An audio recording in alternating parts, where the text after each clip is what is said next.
रेत पर उसने बड़े बड़े अक्षरों में हेल्प लिख दिया। आदमी एक सुनसान टापू पर था, लेकिन दूसरे ही दिन समुद्री लहरों ने उसे आधा मार ही डाला। इसलिए उसने लकड़ी के बड़े बड़े टुकड़े खींच कर लाए और टापू पर एक और बड़ा और मजबूत बचाव का निशान बना दिया।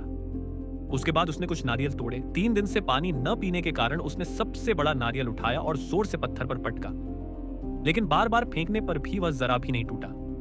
उसने उसे दीवार पर मारकर देखा, कोई असर नहीं। फिर एक नुकीली चट्टान पर पटका, लेकिन नतीजा वही रहा।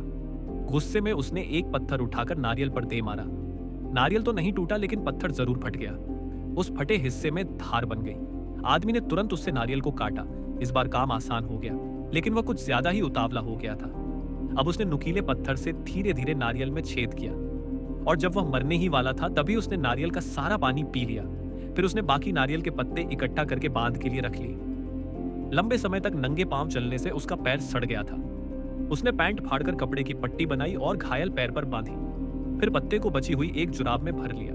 हालांकि इंतजाम बहुत साधारण था, लेकिन अब पैर बार बार चुभने से बच गया। उसके बाद वह टापू की सबसे ऊंची जगह पर चढ़ा और चारों तरफ फैला समुद्र देखकर मायूस हो गया, क्योंकि यह सचमुच एक अकेला टापू था।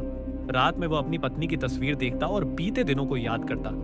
उसका विमान दुर्घटनाग्रस्त हो गया था, सिर्फ वही अकेला जिंदा बचा था।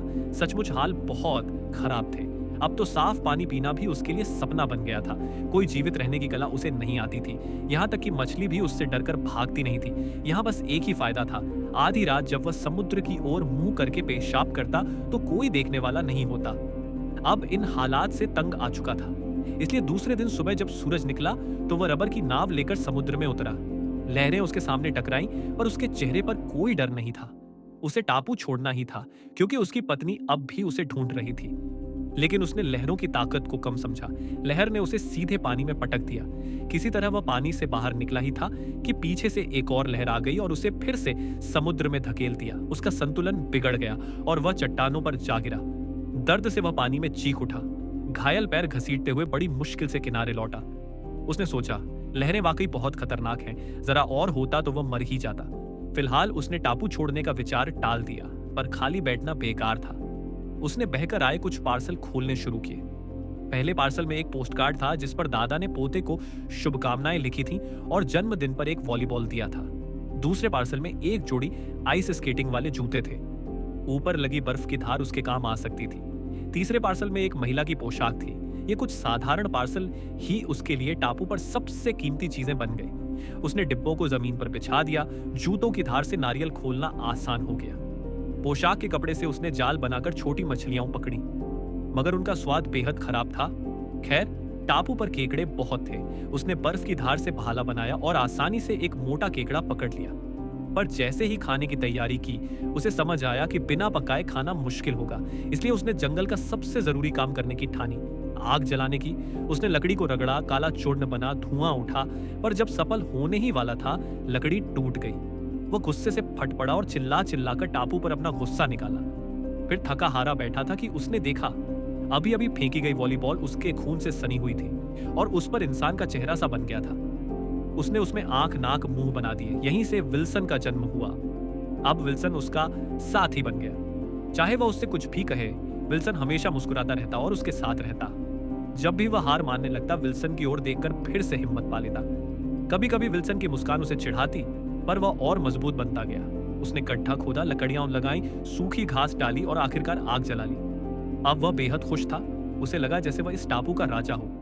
उसने माना कि अगर विल्सन न होता तो वह यह नहीं कर पाता। दोनों ने मिलकर सोचा, क्या उसे कभी बचाया जा सकता है? लेकिन गणना के बाद पता चला कि खोज का क्षेत्र 5 लाख वर्ग किलोमीटर है, टेक्सास राज्य से भी बड़ा। यानी शायद उसे कभी कोई ढूंढ ना पाए। उसके दांत में भीषण दर्द था। उसने आइस स्केट की धार और पत्थर से अपना खराब दांत तोड़ डाला। 4 साल बीत गए। वह अब जंगल का खिलाड़ी बन चुका था। मछली नंगी खा लेता, तूफान में भी सो जाता। प्रेमिका की तस्वीर फीकी हो गई। विल्सन बूढ़ा हो गया, पर वह अब भी जिंदा था। एक दिन समुद्र से प्लास्टिक का टुकड़ा आया। उसने उसे बेड़े का पाल बनाने की सोची। महीनों तैयारी की और पाल व नाव बना ली। उस रात उसने विल्सन से झगड़ा भी किया, पर बाद में उसे मनाया। 1 महीने बाद उसने नाव तैयार की, अपना नाम पत्थर पर उकेरा और विल्सन व उस अधूरे पार्सल के साथ निकल पड़ा। लहरें ऊंची उठी, तूफान आया, पर वह आगे बढ़ता गया। लेकिन आंधी में पाल टूट गया और विल्सन बह गया। उसने बचाने की कोशिश की, मगर असफल रहा। विल्सन खोकर वह टूट गया और रोते रोते सो गया। फिर एक जहाज ने उसे देख लिया और बचा लिया। वापस लौटकर उसने पाया कि उसकी प्रेमिका अब किसी और की पत्नी बन चुकी थी। 4 साल की तन्हाई और संघर्ष के बाद यह उसके लिए बड़ा सदमा था।